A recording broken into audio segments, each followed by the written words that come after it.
I cannot help from feeling that we are on the edge of losing all that we've become accustomed to. Everything seems so fragile and yet is constantly taken for granted as we carry on with our busy lives, blinded by the immediate.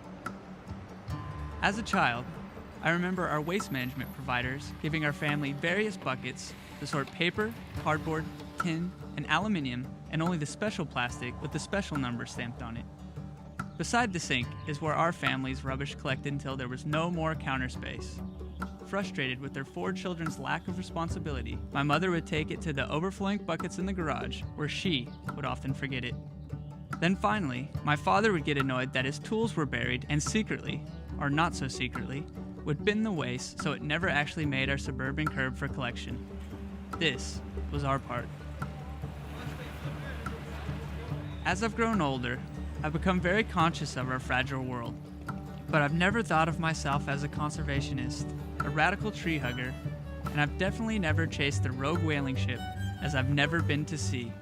But somehow, after a couple of drinks in San Francisco with a very passionate friend, I find myself in a humid port in Brazil, about to sail to South Africa as part of the 5 Gyres Institute's expedition through the South Atlantic Gyre, documenting plastic pollution for the first time. And prepare supper for 1800, and then 1800 to 22 is wash up after supper, and 22 to 02 you can just sit and drink tea. Okay. With regard to watches, if you can be on time, be vigilant, keep the log, which is the logbook we have to write, and stay awake. Steve, if you want to take care of doing the anchor and get a couple of people to help you. With an overwhelming curiosity, I am now part of this precarious group of inspired strangers, led by scientist Dr. Marcus Erickson and his wife and 5 Gyres co-founder, Anna Cummings. We're gonna head out now, okay? We're all ready to go. Next step, Africa. With fresh eyes and different networks, we were brought together, put simply, to help alert the world.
What we're doing with 5 Gyres and with Algalita is simply looking at the distribution of plastic. I mean, we take a manta trawl, we skim the surface of the ocean, we count pieces of plastic in a lab, and we share the results. The goal for trawling is every 50 nautical miles from now until the time we get to South Africa. In between those times, we'll deploy the high-speed trawl. It's a relatively new issue, this idea of plastic marine pollution. Any sailor or Navy man who was sailing through the gyre would have seen this plastic in the last maybe 30, 40 years. But it wasn't until Captain Moore came upon this area between Hawaii and California full of plastic trash in an area where sailors don't traditionally go. When you first pull up some of these samples, as you'll see, it may not look like a lot of plastic. You might find less than a handful, sometimes only a few fragments. Sometimes it might take taking these samples back to the lab to see if there's any plastic at all. But what's really interesting to think is here we are in the middle of nowhere. We're going to be thousands of miles from the nearest landmass, and still we're going to find evidence of our plastic footprint. And I want to remind everyone that this is our research mission. So I invite you all to embrace what we're up to wholeheartedly, get involved. We need your help to accomplish our mission.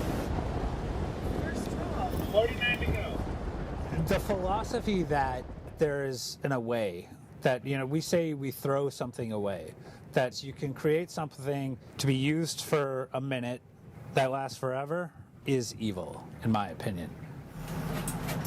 What I think needs to happen with companies that produce plastic is in the whole scope of the product's impact, they need to calculate for its environmental impact economically. Ooh! This was the Manta, not the high speed, so this is actually a research sample. It's the sea state coming down, huh? Yeah, it was pretty calm. It was about a 2 or 3 today. There's a nurdle! Yeah. We have nurdle! There looks like a piece of some sort of film packaging. Oh, yeah, totally.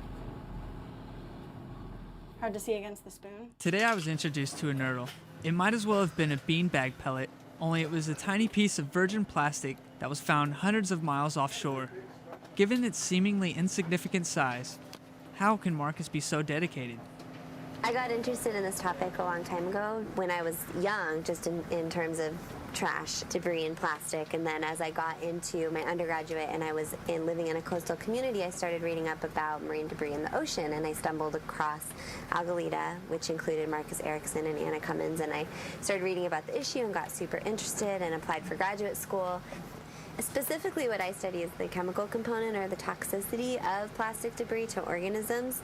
So I research the chemicals in the plastic debris, either through manufacturing or that adsorb onto the debris in the ocean, and so how that affects the animals in terms of, does it transfer to their tissue, and then if so, are there toxic effects because of that? Chelsea's work is extremely important. What she's shown in a lab already is that pollutants will jump from plastic to fish tissue. As bigger fish eat the smaller fish, it biomagnifies up the food chain. Awesome! This is how you make nerds happy.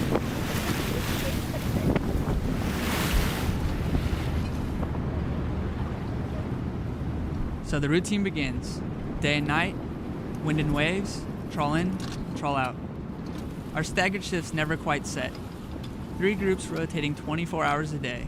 A dinner shift previous means a 4-hour watch starts sharp at 2 a.m. in a cold night. Let's see what's in the high speed. Ooh! It's perfect for Chelsea's toxicity analysis. Can I see? Okay.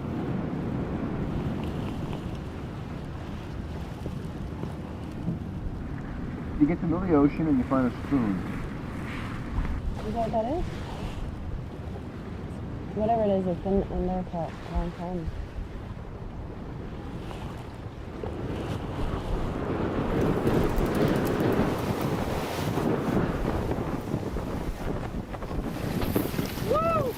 For me, I've grown up in the ocean. The ocean has been my second home. I've been surfing for 15 years all over the world, diving, sailing on the ocean, and in a way the ocean is sick because of pollution, and we really don't know what the extent of the problem is and what kind of damage this is going to take in the long term.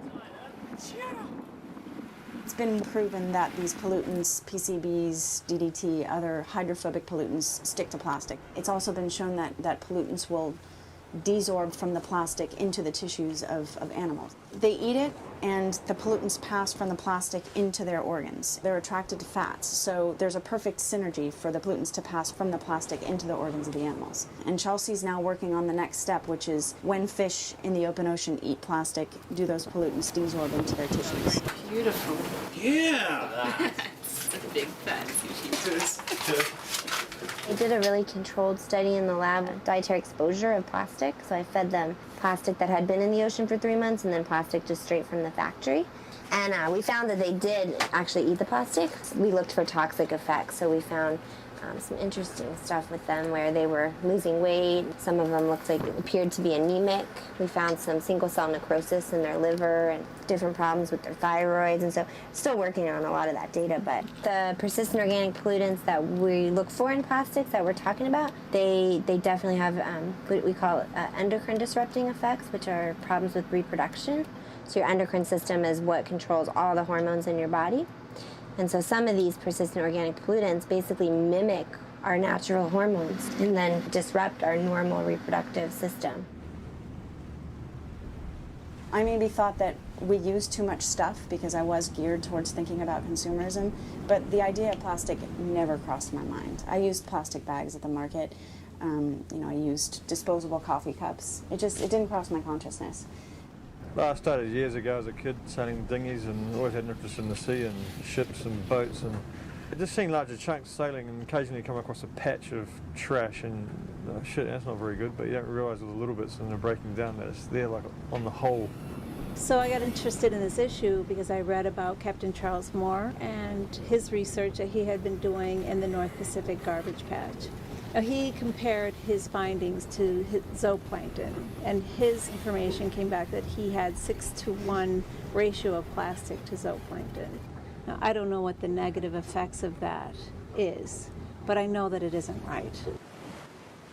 I've been filled with a lot of uncertainty about the trip, about the issues, about everything. And only a few hundred miles into the 4,000-mile trek, our mainsail has completely ripped along the seams. Again, I'm not a sailor, as my constant battle to keep my lunch down proves, but I'm sure this cannot be good. The Sea Dragon's fuel tanks are only meant to carry us through the windless days of the Gyre, not the entire ocean. So what we'll have to do, we'll just organise this home, so... To be honest, don't worry, I mean, it would have happened to me. It's an old sail that's gone along the seam.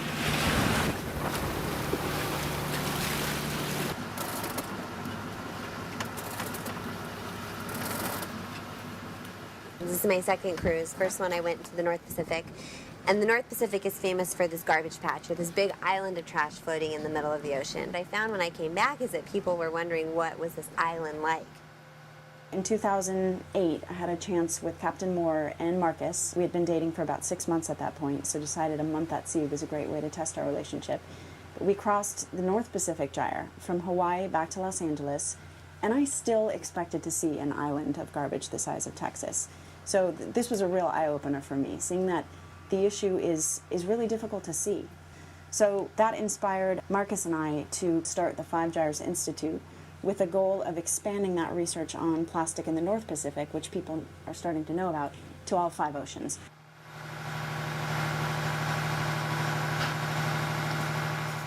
Everyone nowadays wants everything instantly. It's an instant society. Got to have it now. Instant Wi-Fi, instant everything. So everyone wants their instant coffees, and no one really worries about their little plastic cups. Oh, it's only 1 cup. Stuck on a boat, we wait with our own set of worries.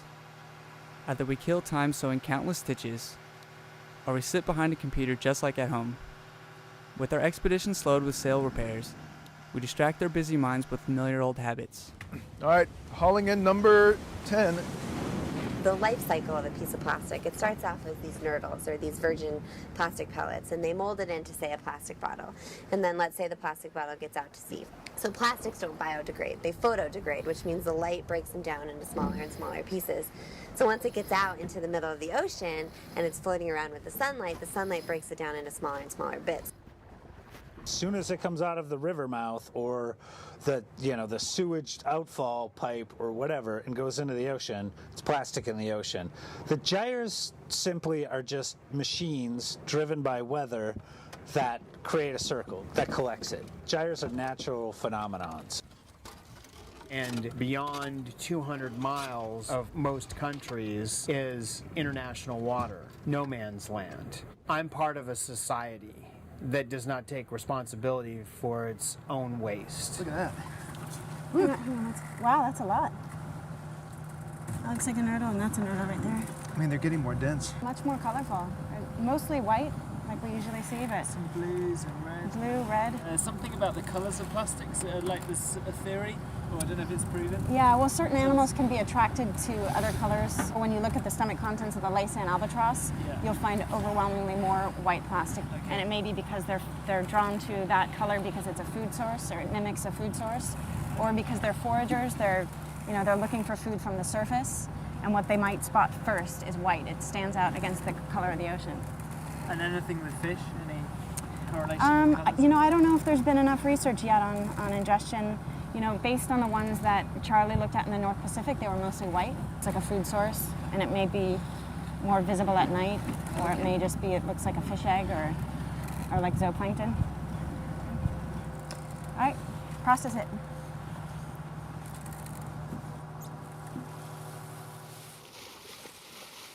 We found a fridge in the Mississippi River when I was filming for Nat Geo last year. I hopped into it, and for like quarter mile just paddled in the refrigerator in the Mississippi. We saw like 7 total in that month on the river. I mean, our biggest export, I would bet, is trash. Just junk washing down our watersheds out to sea. I went to a small town in Peru, and a little small village, maybe a few hundred people, but there was a road going out onto the tide pools, and the road ended, and there was a hole in the concrete, and that was a communal dump. And you look down, and along the beach, thousands of plastic bottles, thousands of them. Near Nazca in Peru, just south of Lima. Plastic! There we go, that's a big chunk. Big chunk. Let's go get it.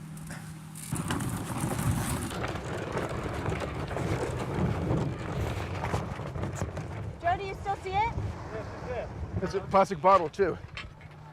Before I really knew much about the 5 gyres, I knew about Marcus's junk raft. It was a suicide mission to raise awareness. A ride on a self-made boat of old plastic bottles from California to Hawaii. After 3 months, nearly sinking, running out of food and water, he crossed the Pacific. While his passion is incredibly inspiring, the few bits pulled in by our surface trawls every 60 nautical miles seems hardly worth risking one's life. I'm on a boat. Looking for plastic trash. Hey Dale, I'm gonna go in. Going in, baby. Okay, we need someone to go and get the ladder. We have one less camera, maybe a ladder. Alright. Alright, this has just got serious. No, I'm not laughing or joking. How's the water? It's in the 4P. Yeah, swim back here, Marcus. You guys get ready to get him out. Let's get the main down. Are you okay? I look at Marcus's stunt works as good for the cause. I like that he has the courage as a trained scientist to actually be an activist as well. Where is he? I can't see him. Tell me where he is. Stand ahead. Camera's always got a man in the water. Kind of in shock. I didn't know what to think. To jump out and just save this one plastic bottle. It's a team effort. It's the 2 of us. I wouldn't be his partner in these projects if I didn't believe in them.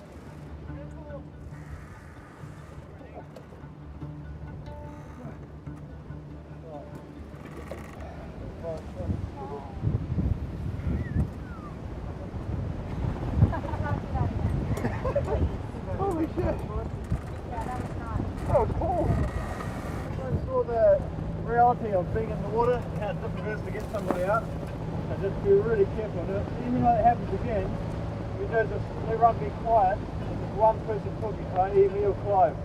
You do what's told, okay? So it's good little practice.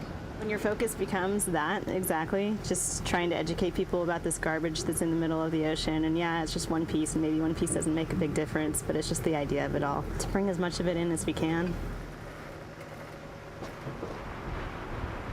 There's so many wars and conflicts and different perspectives of religious and political and right to life, right to choose, all these things that people have their own opinions about.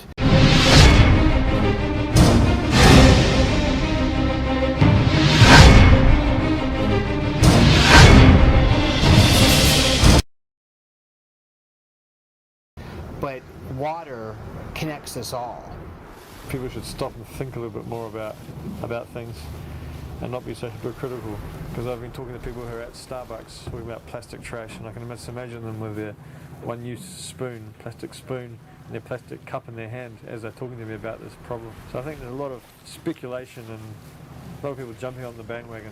Follow things, don't just talk about it.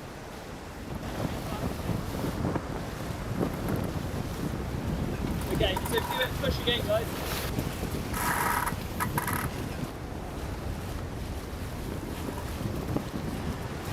Okay, We successfully got the main back on! To windward! And beyond! It's just amusing. Wait a minute! Can we get Chelsea and you to do this in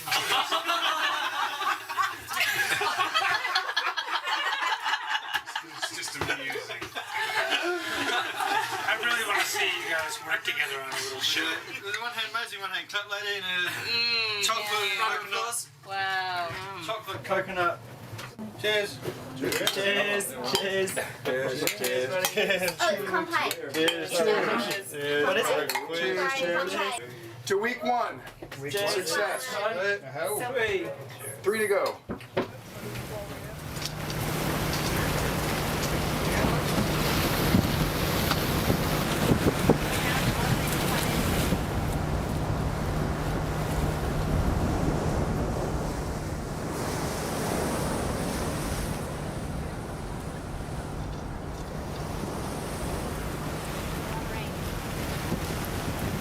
So we just threw the small suitcase trawl in for 7 minutes. We had to retrieve it because it was going upside down. And also in 7 minutes, we already caught a lot of debris in this one. So it must be getting closer to the accumulation zone. Only a group of nerds like this would get so excited. Yeah, try it! Well, and it's also this mixture of like you don't want it to be there, but you're also like really excited when you find it there because that's what we're doing here. Right. Yeah, no, I know. People are almost like happy when we find a thick trawl, but then you're like, wait, no, that's not right. But Yeah. yeah. Like I had said to Charlie once. Yeah. Wow, that was a good one, he goes. Yeah, a good one. I'm not sure if I'm numb from the nausea or crazed from the dehydration that comes from throwing up day after day, but I find the storm's power mesmerizing. Whatever my expectations were, following Marcus around day and night in this rain has proven to be exhausting. We could pull the main up. So I don't know if you could let the main sheet right out. You can pull it up and then we'll just tack and then we're off. Start letting it out. Right now we've got 30 knot winds and 6 to 8 foot seas. So when we're sampling the sea surface, these kinds of swells, it can cause the trawl to jump and dive, and you don't want that. You don't want to catch air in your sample as you're cruising along. It becomes kind of invalid. As long as you go really slow, like we're going now, only going like 1.5 knots. If you go slow enough, you can get a decent sample, but also this kind of sea state causes the plastic debris to churn and goes downward. So, you know, your trawl will look like there's less debris at the surface. That's not because there's less debris here. Just the rough seas are pushing it down.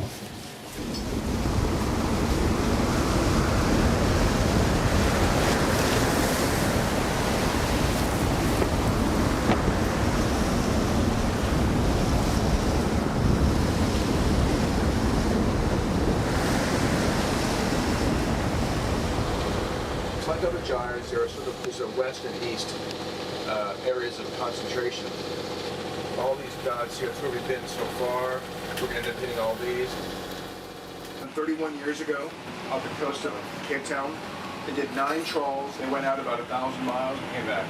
We can replicate probably half of these. Pretty cool.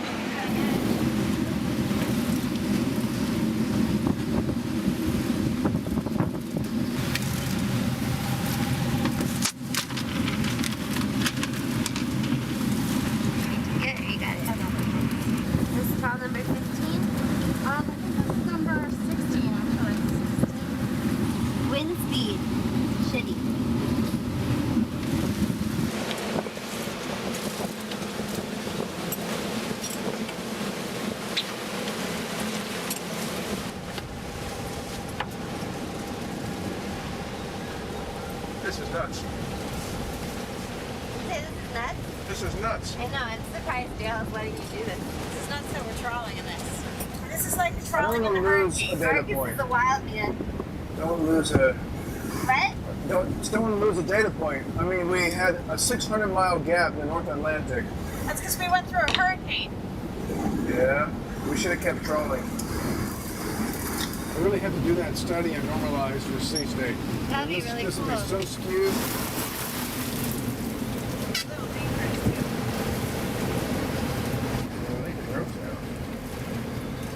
James fell in. I mean, James. What about girls? What do you call it? James fell overboard and was caught by his harness last night. Dale said it was pretty hairy. Yeah, I believe him. Let me go back there and we're not doing bad. 3 knots. So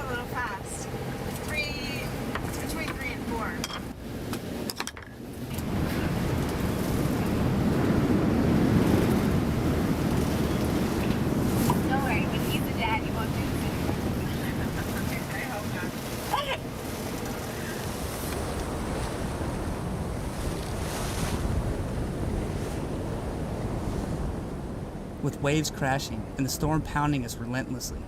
Marcus's persistence to get back on schedule despite the risk of having to scrap irregular data back at the lab is admirable, but his determination is insane.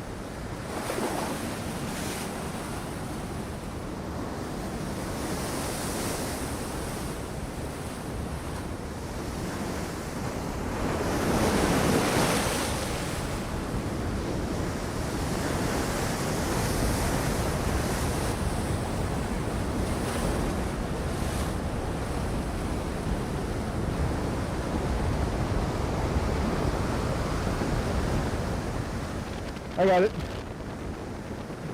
Ready?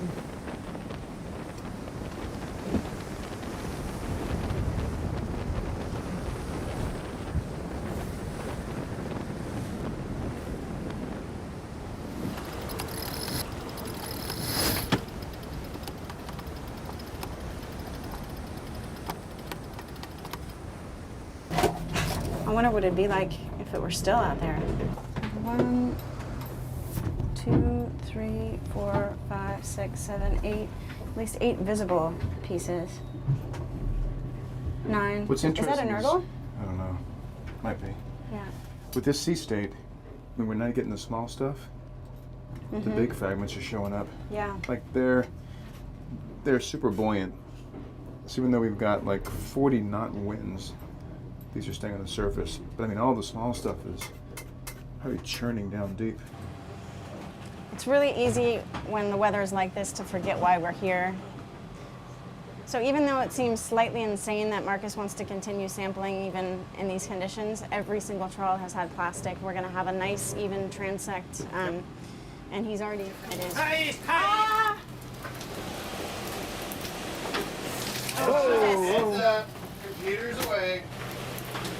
Make it stop raining. Yeah, actually. Take that one place you can hang out. But there's no way to fix this at sea. I mean, Dale said to fix this, he's going to have to literally take the whole section apart. Should not happen. Finally, after a week of gale force winds and rain, we awoke this morning to inviting waters. When the expedition began, this is what I dreamed about. A break from the endless flow of emails, ubiquitous advertising, and alarm clocks. But just as the cliche goes, I guess perspective is gained from contrast.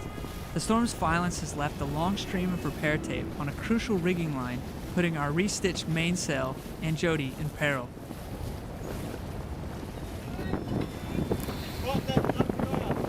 The future can be very scary, but I like to look at it not in those terms, because if I can change one person's mind to not throw their trash onto the streets, which you see all the time, and it just comes from ignorance, they don't know any better, then there's hope.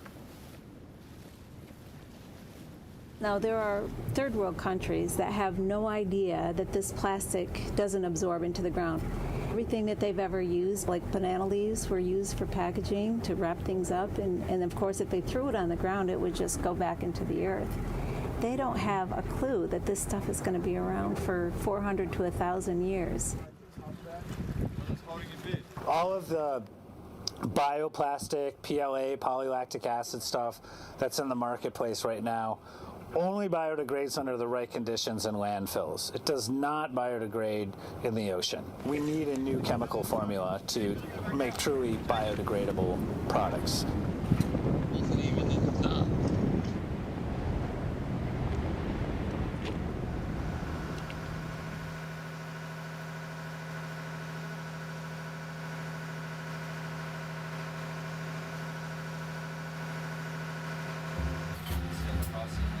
Whether it was purely a coincidence or justly celebrating good weather, the calm water made Thanksgiving feel like a picnic at sea.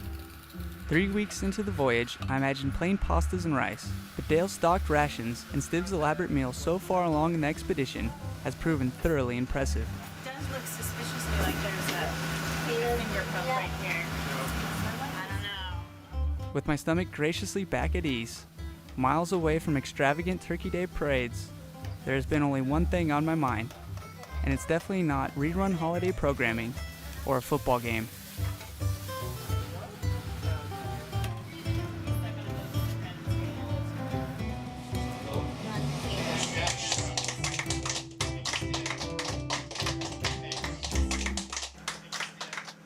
Since the very beginning of the expedition, I've had this endless anticipation to see a plastic island, to swim in chunks of polyethylene, PVC, and nylon rubbish, clouding the sea, capturing the shots to shock the world. As a filmmaker, this asinine desire still exists, as tomorrow, we near the reality of a gyre.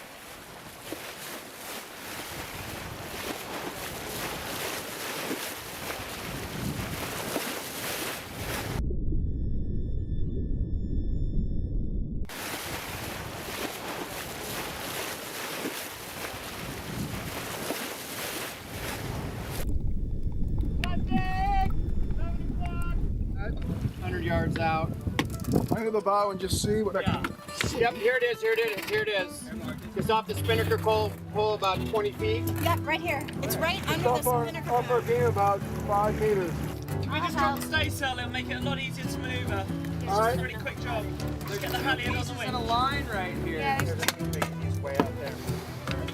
Straight out. Can you see it, Mary? yeah, it's coming right in. What do you see it, Steph? Okay, oh, perfect. So it's about, I'd say, 15 meters off this starboard bow. Reach in, gotta reach. Dive tank. And it's all you, Anna. No. 200 yards. All right, stay. Steady. Dead center.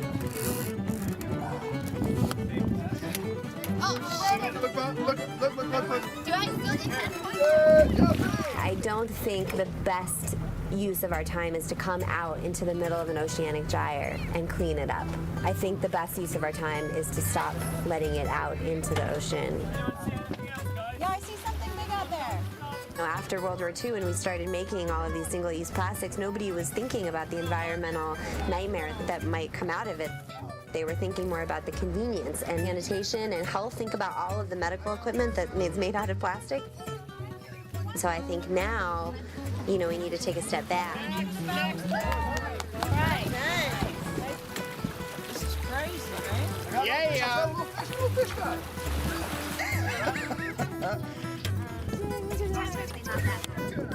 10 feet. Wow, we're in the big stuff now.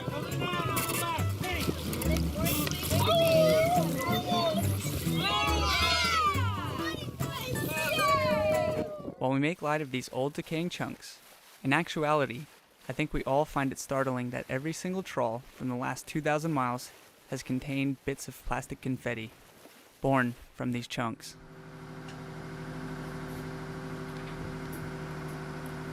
So why did you install the satellite phone inside the locker under the sink? Well, a lot of people talk shit around here, so I thought it'd be appropriate. That was a good answer. The offending part, which as we can see has split the whisker. Nuts. I find it really rewarding to eat cereal while Dale works. Disgusting, but you gotta do what you gotta do. At the end of the day, this design is too.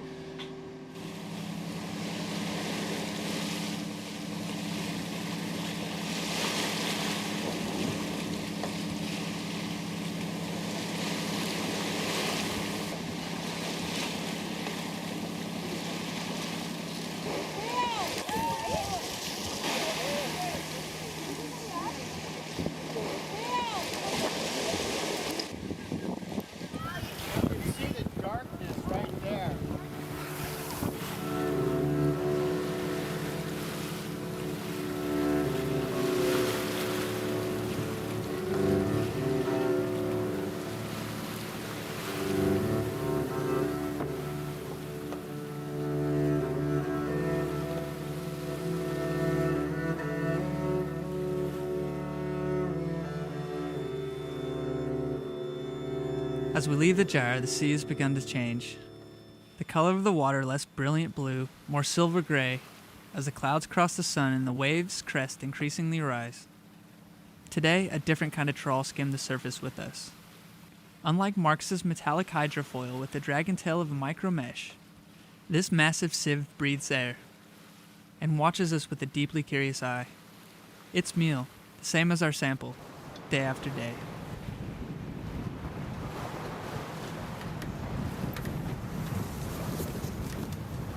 Wanna look at you or the camera? Me. All right. So you may see when we drag our trawls across the ocean surface, we come up with maybe 1 teaspoon of plastic for a trawl that's going 2 miles by that much distance. It might not seem like much, but this ocean is vast. Our planet is 2/3 ocean. So that thin strip that we're sieving, that 1 tablespoon, it's less than the edge of a razor blade on a football field. This ocean is vast. If you were to add up all those tablespoons of debris for those little transects that we trawl, it would add up to tens of thousands of tons of trash, plastic pollution floating in just this 1 gyre alone. And there are 4 more in the world. It's not just this one little island of trash, this mythical island of trash off the coast of California. There are many marine organisms that, from the smallest fish, the smallest jellyfish, the filter-feeding organisms, the zooplankton, are eating these small particles. There's a chemical burden on those small particles of plastic. And those chemicals biomagnify up the food chain into the fish that we harvest to feed the world.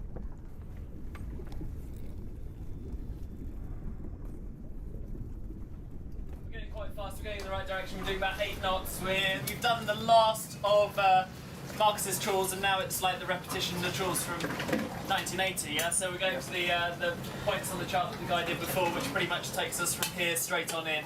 Obviously, like I said before, we're not there until we're there, and we just need to keep everything together and keep focused and keep safe, because it is getting a bit more bouncy. And just bear in mind as well, with cookies and nice bread and stuff that comes out the oven, that there are 13 people on board.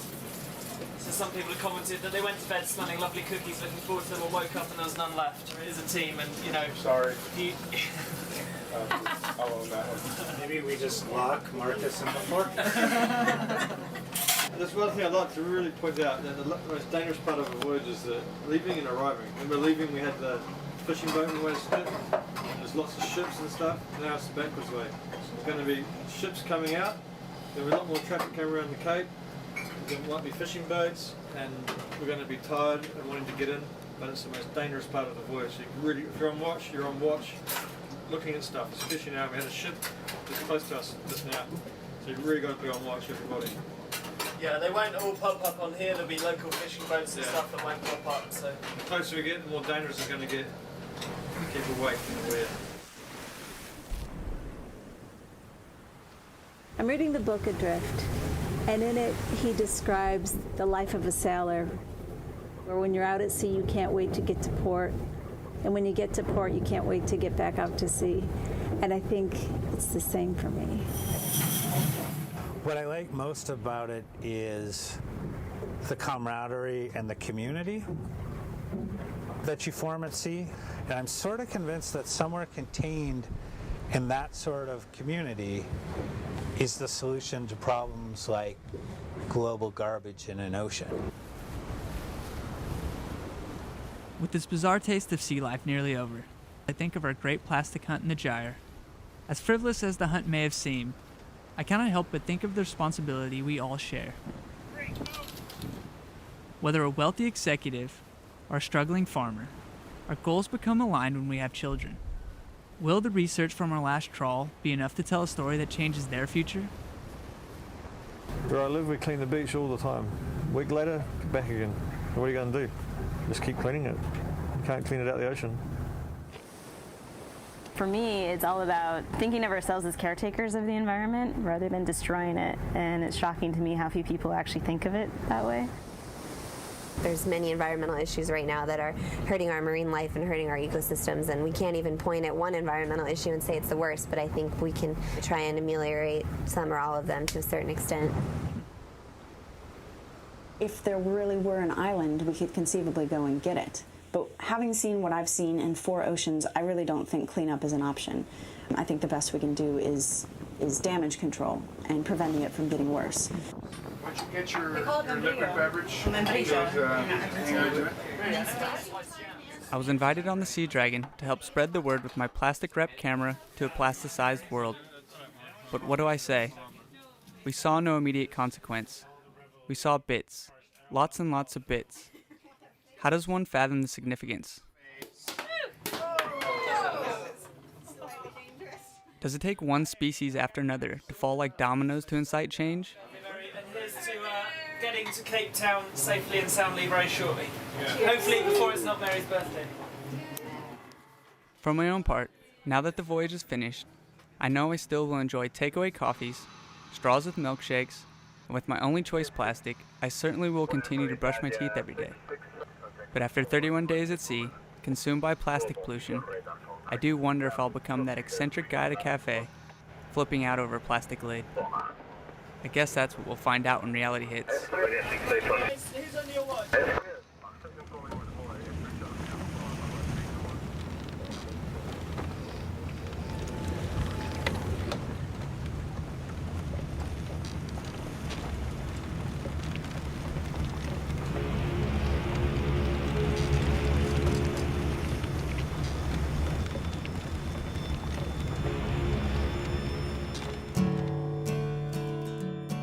Welcome everybody, welcome to the Two Oceans Aquarium, and a very, very warm and South African Capetonian welcome to the Five Dyers crew, who arrived here in the very small hours of Thursday morning through very thick fog after quite an arduous trip from what I can gather.